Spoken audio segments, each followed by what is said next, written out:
பிரியமானவர்களே, இயேசு கிறிஸ்துவின் நாமத்தில் உங்களுக்கு நான் வாழ்த்துகிறேன். எப்படி இருக்கீங்க? நல்லா இருக்கீங்களா? ஏதோ ஒரு காரியத்தில் உங்களுக்கு பிரச்சனை, அதுலேருந்து விடுவிக்கப்படணும், அந்த இக்கட்டிலிருந்து விடுவிக்கப்படணும் அப்படின்னு தவிக்கிறீங்களா? இன்றைக்கு உங்களுக்கு விடுதலையின் நாள். அது சரி, இந்த இடம் ரொம்ப அழகா இருக்கு அப்படின்னு கடை தெருன்னு பார்க்குறீங்களா?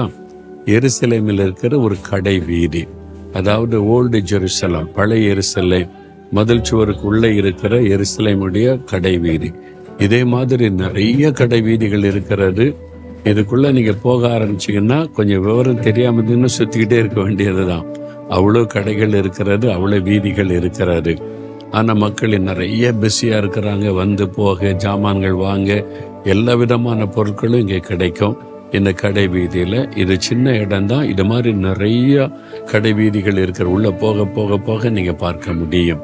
சரி, ஆண்டவர் இன்னைக்கு என்ன வார்த்தை சொல்லுகிறார் அப்படின்னு நினைச்சீங்கன்னா, எரேமியா 39:18 உன்னை நிச்சயமாகவே விடுவிப்பேன். அன்று சொல்ல, என் மகனே நிச்சயமாக உன்னை விடுவிப்பேன், என் மகளே நிச்சயமாய் உன்னை விடுவிப்பேன். ஏதோ ஒரு இக்கட்டில் அகப்பட்டிருக்கல, நான் உன்னை விடுவிப்பேன்.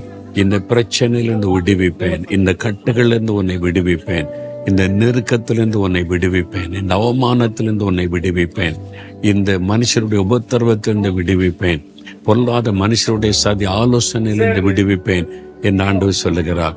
நமக்கு விடுதலை கொடுக்க சிலுவையிலே தன்னை அர்ப்பணித்து கொண்டவர், கட்டப்பட்டவராய் தொங்கினவர். அதனால கட்டாயம் உங்களுக்கு விடுதலை உண்டு. ஆண்டவர் விடுவிப்பார். விசுவாசிக்கிறீங்களா? ஆண்டவரை, இந்த காரியத்துல இன்றைக்கு எனக்கு நிச்சயமாய் விடுதலை தருவீர். விசுவாசிங்க, இன்றைக்கு ஒரு விடுதலை காண்பீங்க. அப்படியே ஜெபம் பண்ணுங்க. ஆண்டவரே, உம்முடைய வாக்குத்தத்தத்தை விசுவாசிக்கிறேன். நிச்சயமா இந்த காரியத்துல இன்றைக்கு எனக்கு விடுதலை தருவீர். விசுவாசிக்கிறேன். அற்புதமான மாற்றத்தை எதிர்பார்க்கிறேன். இயேசுவின் நாமத்தில் ஆமேன், ஆமேன்.